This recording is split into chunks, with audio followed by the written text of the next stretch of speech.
Welcome to this Sacred Sunday session. I am excited to be beaming live to you today and venturing into this new experience of being able to meet with you once a week and open up to some juicy conversations around our sacred self-care practice and what it means to really immerse ourselves into more transformational self-care. Moving beyond some of those superficial things that we do for ourselves that give us a sense of kind of immediate gratification, but leave us with a deeper sense of longing.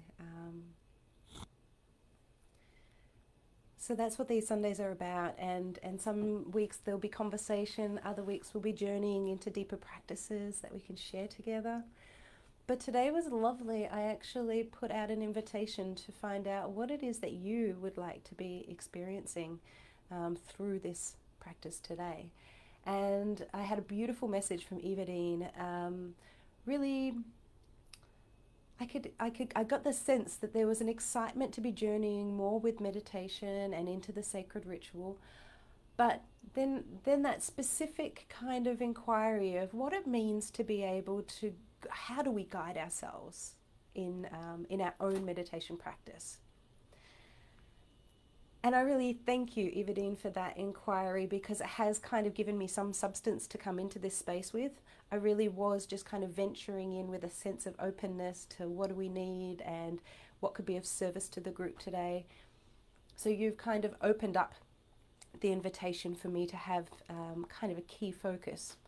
But I think I've adapted your inquiry just a little bit, because meditation, we all have a very different relationship with meditation, and even the word itself has got its own connotations. We may have different ideas of what it means to meditate. I know for myself, when I first started on a path of learning to meditate, it was very much kind of this vision of someone sitting in this kind of lotus position, twisted and shaped perfectly, almost levitating off the ground in that much blissed out, empty stillness. And it was kind of a very unattainable, unrealistic expectation of what a meditation practice is, or at least for me. So I don't want to go down the path of setting this intention that we're going to talk specifically about guiding a meditation practice, because the reality is not everybody in this group may be wanting meditation. Not everybody in this group may necessarily resonate with the word meditation. So where I kind of want to steer the conversation is, but also still answer to that question, is more about what does it mean to hold space for our own sacred practice. And that encompasses meditation. That encompasses all of it. But it allows us the freedom to be able to really honor our own unique way. And that may mean that for some of us, our sacred practice has the same intention and motivation as your meditation practice. But by not labeling it as a meditation, we're able to really expand into what the practice can offer. So for some, as I said, the idea of meditation is sitting still, being silent, almost a sense of rigidness in the body. Whereas for me, with my journey and exploration, so much of the deepest medicinal meditation processes that I have been able to go to have been through movement. So it's kind of the complete opposite. So really finding our own way, and I'm really aware of attempting to use the language that is inclusive of all of the different ways that we can journey there. So I guess on the foundation level, it's really important to kind of define what the purpose of your sacred practice is. And generally, I'm going to generalize here, it's some form of nourishment, it's some form of tending to ourselves in a way that is replenishing, that's helping us to connect into our sense of self, a deeper sense of self. Personally, my whole kind of emphasis on self-care and on having a sacred practice is about getting out of my head and dropping down into my body. Because so much of what I believe we all journey with is the busyness of our minds, is the distraction of the minds and the thoughts and the overactivity and stimulation that's happening up there. And generally, that keeping us in such a state of momentum that we're missing the present moment. So exploring that, exploring the idea that, what is our intention when we have a sacred practice? That feels first and foremost, because it will change each and every day. I love the idea that we set this date, that Sundays become our sacred self-care days, our sacred day of practice. We don't need the whole day. We just need to know that at some stage on Sunday, we're going to be gifting ourselves some time. And that is probably the foundation level that is needed in order for us to be able to sustain a sacred practice, a willingness to show up and make time for ourselves. So having a date, having a day, having a time, something that is there that you show up to. And more often than not, you don't necessarily know what it is you need when you get to that moment in time. It's just that you have created the time and the space to be tending to your inner needs. And I guess that on its own is kind of part of this journey, is finding out what it is that you actually need. Initially, when I started venturing into meditation practices, it was like, it was turmoil. It was kind of like I had to become forceful over myself to make myself sit still, to make myself try and stop thinking. It was very power over experience. I was powering over myself to try and shut things down and quiet things down. And I built up an instant resistance to that. I built up I have to do my meditation practice. It was like, it was not a joyful experience. It was not something that I longed to do, I looked forward to do. I knew on a deeper level that it would potentially help me in some way. But it was the last thing I wanted to do. And I really quickly discovered that when you have that attitude to any kind of practice, it's not going to serve you. Even if it has the potential to be able to be a rich experience, when you're going into it with that frame of mind, when it's something that you're having to really forcefully push yourself through, that creates a jarring sensation that creates the adverse, the opposite to what you're actually wanting to achieve with your practice.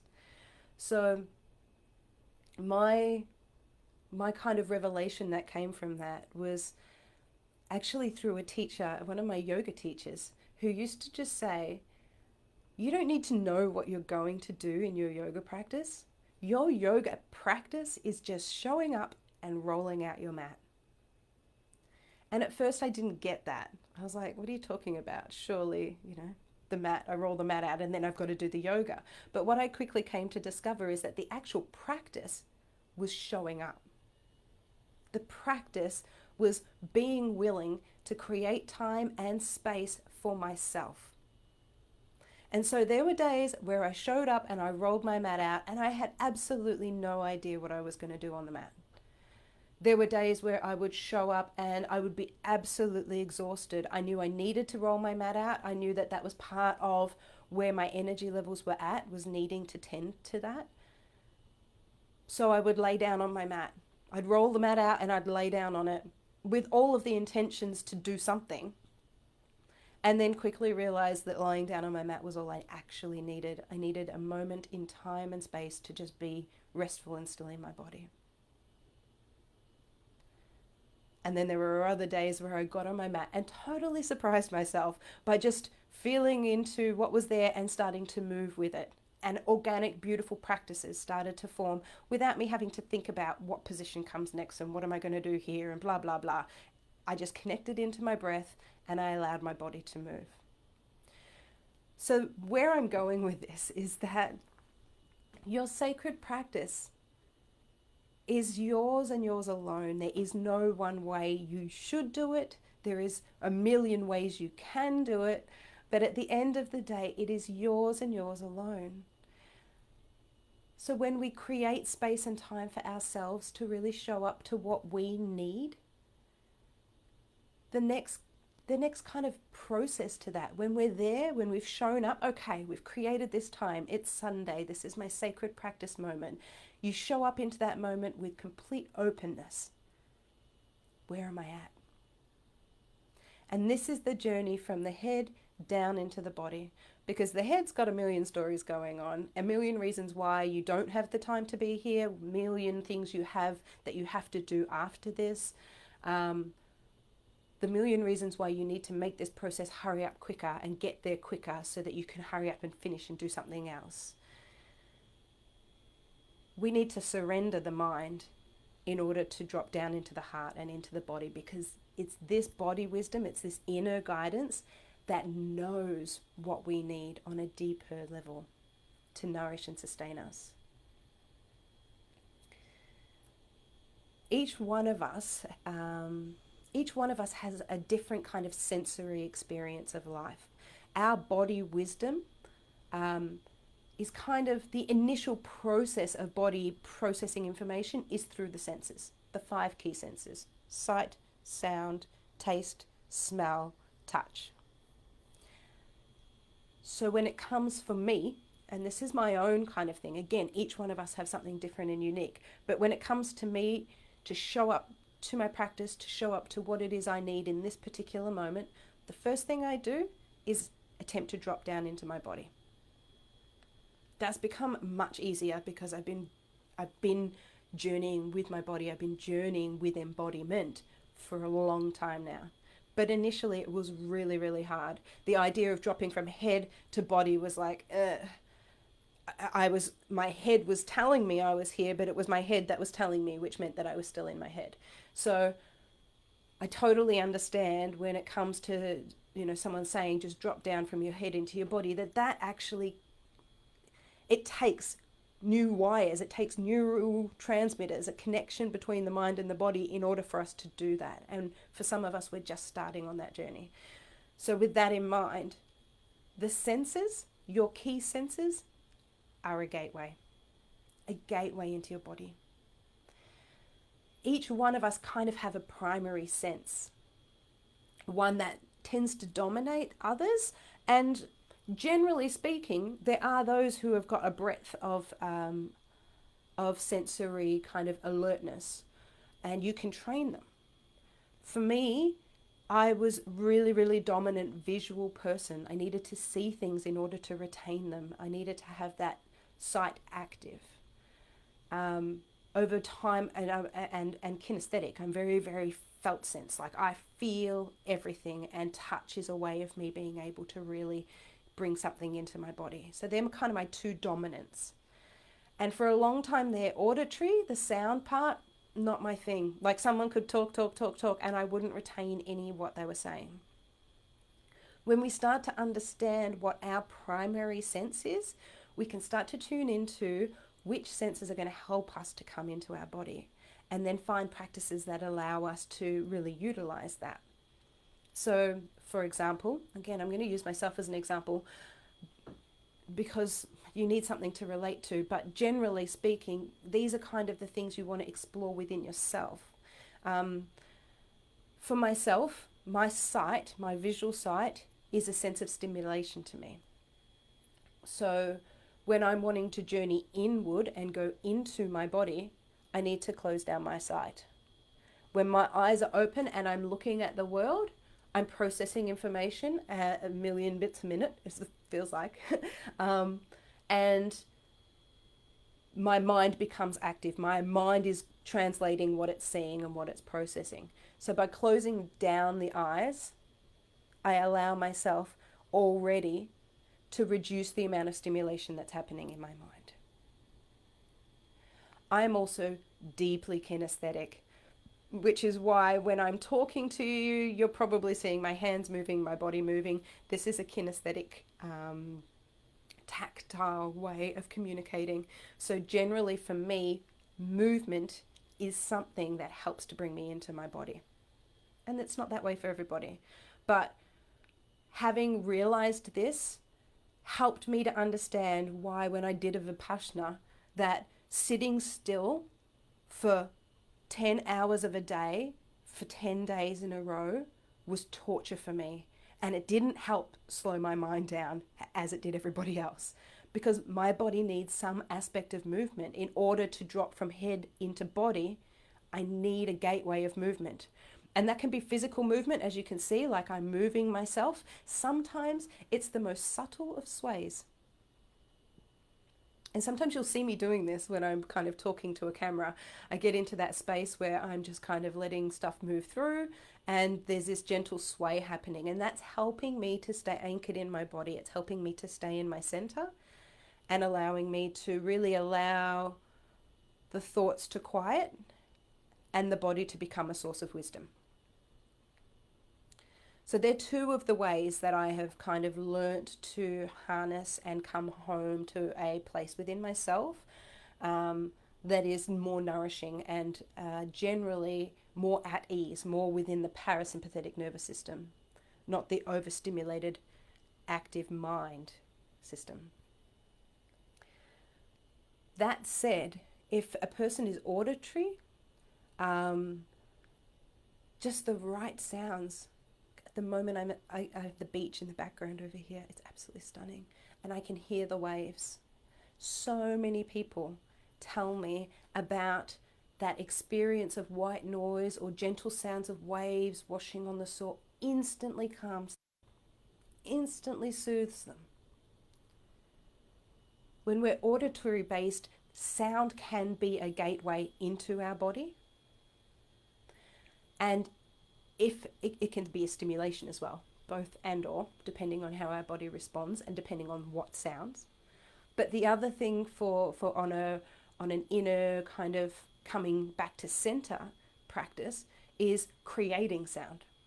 The vibrational movement of sound that builds up from the lower abdomen, moves up through the chest and out through the mouth. That vibrational sound is also something that can be used to bring ourselves into our center. And the last kind of sensory process is it's an audio digital process. So this is really for those that are kind of critical thinkers. They're one of their key ways of processing and taking information in is through a combination of them all, but inevitably it's an actual analysis process that happens in the mind. For these gifted, beautiful people, there needs to be a combination of all these different things happening at once. And generally speaking, one of the beautiful ways of being able in that situation to be and come back into center is to have an inner dialogue, to have an inner conversation. And that conversation could be with yourself, with different parts of yourself, with different parts of your body. You could be having a conversation and a dialogue with your womb space, and that will allow you to drop down into that area of the body. All of these different sensory experiences are gateways into a deeper source of wisdom. And the more you start to tune into what your preferences are and how you process information, the more you can start to refine and explore practices that attune to you more specifically. So for me, again, I found dance, I found movement. It was just like, wow, opened up a whole new world for me. This practice expanded my ability to really be present and have that present be effortless. I wasn't trying, I wasn't forcing myself to do anything. When I'm moving, when I'm dancing, it's like everything dissolves and I'm fully present to the moment. I'm fully in my center of being. I am meditating, if that's the word you would like to use. But I'm nourishing myself on a much deeper, more sacred level. conscious movement, dance. Yoga had its moment with me. I love yoga. I went and did my teacher training. I've done a number of different trainings in yoga, and I live it. It's part of my daily life. The yogic philosophy, the how I eat, when I go to sleep, all of those things have kind of been formulated on the Vedic principles of life. At that same time, there was a moment where my yogic practice was a source of resistance for me because it was so structured. It was so, I needed to take a certain shape and be in a certain way, and I had to perfect that. And that almost fed the mind. It fed some of the negative aspects of me driving myself rather than me tending to myself. There was a source of, or an intention to improve and better who I am. And that's a challenging one for me. I believe the essence of a sacred practice is to be able to be with ourselves as we are right now. Our sacred practice is a gateway to self-acceptance and love for ourselves. That's my interpretation.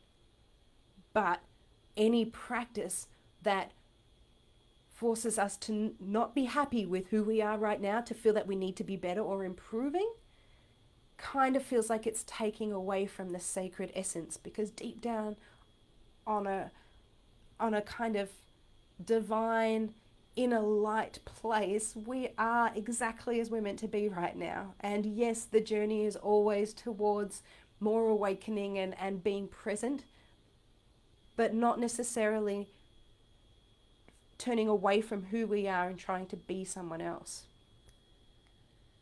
So that said, movement works for me. I can dance, I can move, that's my medicine, that's my here, my sacred practice, my now. But not all movement works for me. Just as not all forms of meditation are going to work for you. So the senses are the first gateway. For me, they're one that when I have this moment in time, I've created space for my sacred practice, they're one of the first things I do. I go into a place where I center myself through my senses. And this is a really beautiful practice. You could do it with me right now, or you could do it anytime, really. But you may want to close your eyes. You may like to keep your eyes open, because we are opening up to the senses and the experience that's coming in. But just for a minute, you just follow what comes into your awareness any given second. So I'm aware of the leaves on the tree out there moving in the wind. I'm aware of the sensation of dryness that's happening in my mouth from talking. I'm aware of my feet on the floor and my weight slightly leaning into my left foot rather than my right foot. I'm aware of my breath as I just breathed in. I'm aware of you because I've just looked into the screen. I'm aware of the sound of waves just outside of the window. I'm aware of the sound of my computer making a funny humming sound. I'm aware of my breath just then as I breathed in and out. I'm aware of my right hand kind of hanging loosely and limply at my side. I'm aware of the smell of clean linen. And again, I'm aware of my breath. I'm aware of the sensation that my thoughts are opening up. There's a little bit more space there now. I'm aware of myself becoming a little more still, a little more grounded. So this is,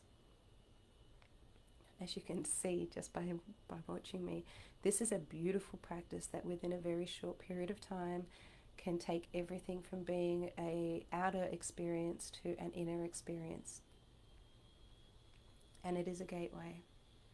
So often when I have these moments with myself, I start off by just opening up to that awareness and allowing it to take me inward into my body. And from there I can start to determine what is it that my body's needing.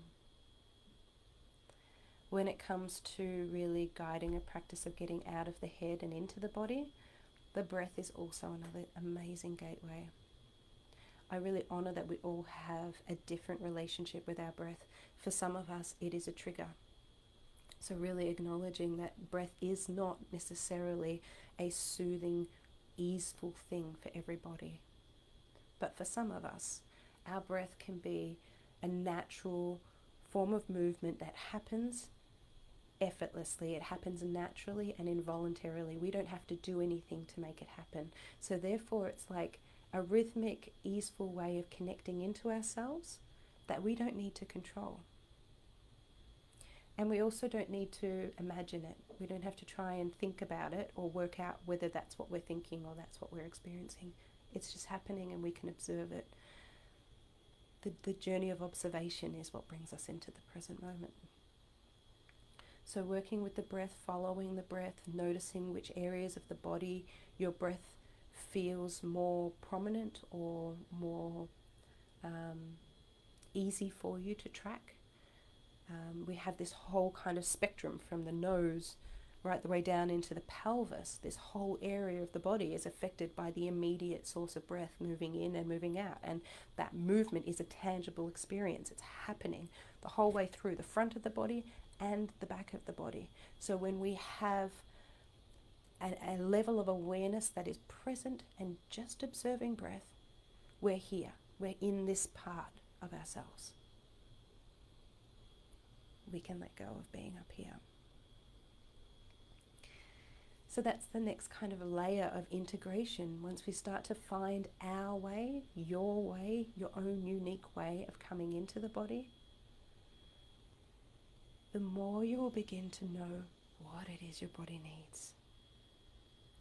So again, it's showing up for yourself, creating that space and time, and then pausing to listen, deep listening.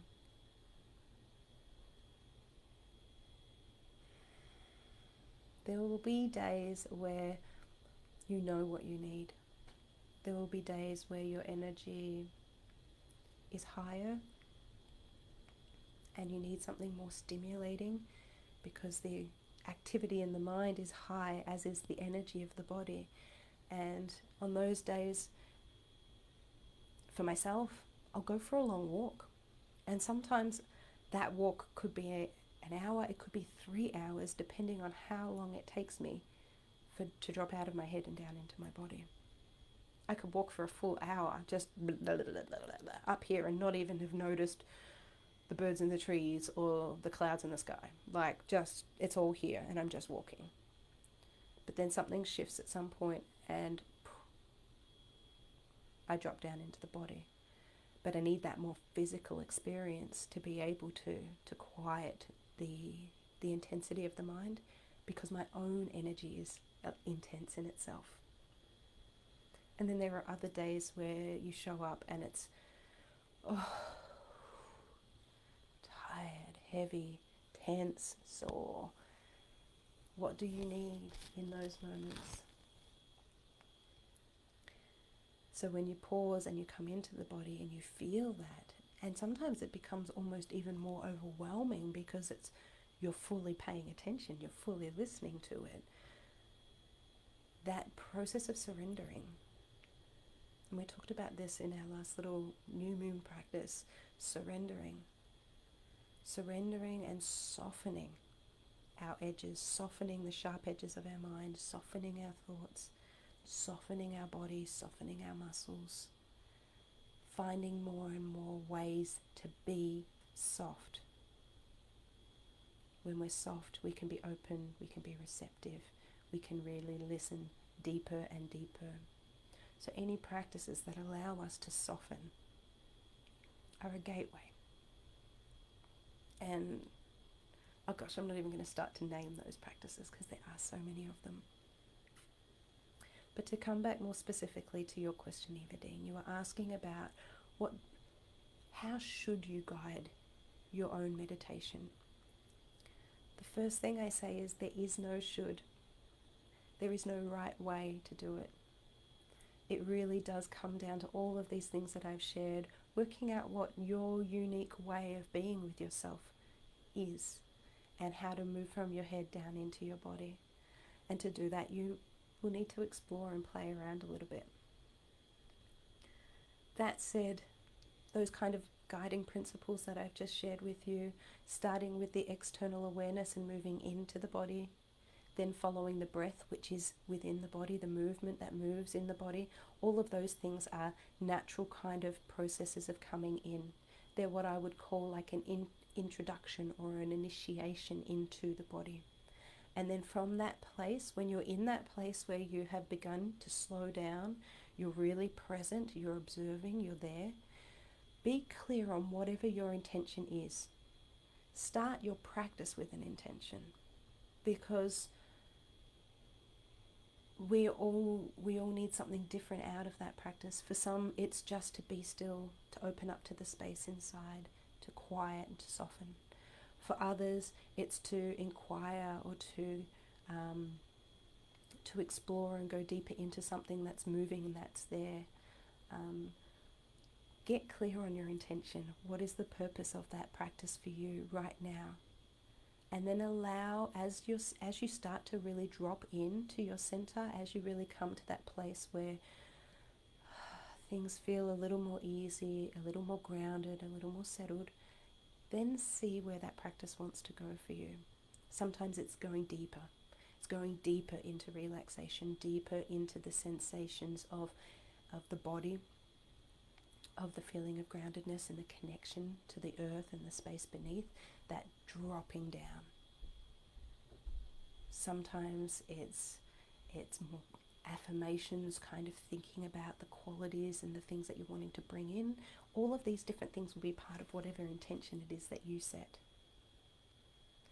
But what I feel like it's really important to say here is that there's absolutely nothing wrong with going online or having resources where you can put something on that's going to help take you there.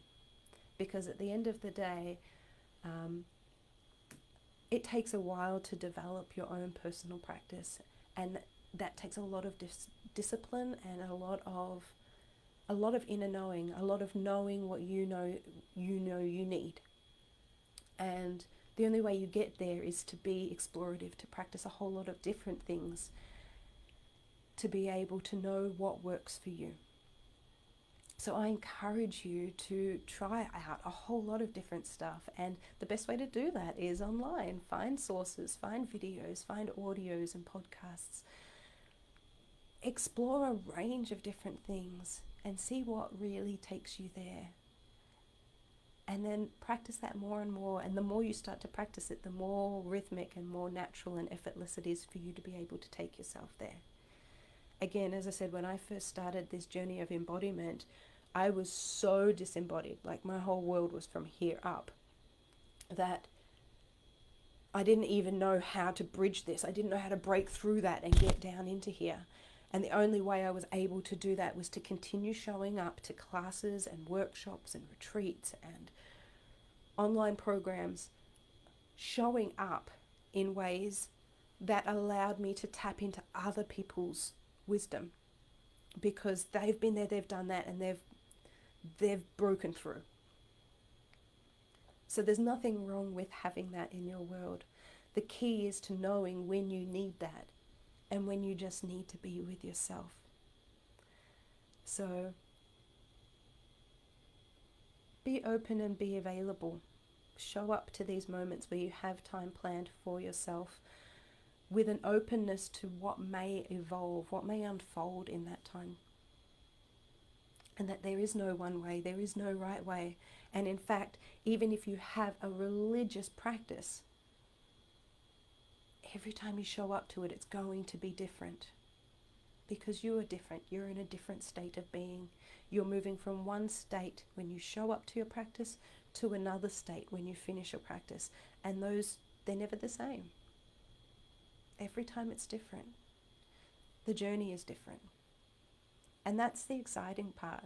If it was the same all of the time, you'd know what was going on, and your brain would figure it out, and your brain would tell you what you needed to do. So it's great that every experience is so different, because it means there's something new there for you. And whenever there's something new, we know that we're not making it up in our brains. We're having an experience, and that's real, and it's happening right now. We're fully present to it. And that's the richness of life, really. That's what we're here to have, is these amazing human experiences that enrich us. I think the last thing I'd like to add on that is that there is something powerful. There's a beautiful quality to solitude and to having time with ourselves. And for so many of us, that's actually what we're deeply yearning for. We're living busy lives and we're so present to everybody else that when we have these moments with ourselves, deep solitude and silence is what we need. On the other end of the spectrum, our sacred practice can be enriched by others. So whether it's tapping into other people's teachings and offerings, or whether it's sharing a practice with somebody else.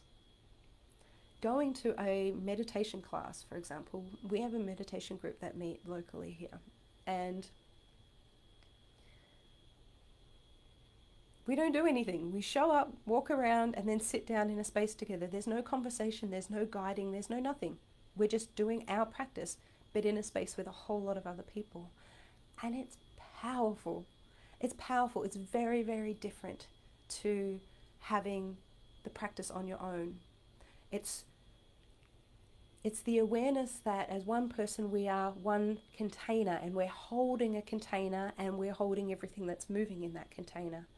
When there's two or more people, that container is held by a collective force, one that is much bigger, much grander. So the work that's being done in it can expand fuller, but also that sense of holding that you feel when you're trying to keep yourself focused and stay there, that's shared, and everybody's kind of holding space for each other. And what I tend to find in those situations is that I drop in, boom. It's so much quicker and so much easier to drop into that deeper place. It could take me 40 minutes on my own to get there, but when I'm in a group, within 5 minutes, boom, I'm in, because there's a collective holding of that energy, a more focused, intentional holding of that energy. So I offer that because I do feel that there is great value in sharing the process, sharing our sacred practice. The key is discernment. It's knowing when when your sacred practice is solitude, when your deep inner yearning and longing is for time with yourself. And knowing when you can be nourished, your soul and that sacred self conversation that you are having can be nourished by a group, by a deeper sense of belonging and shared experience.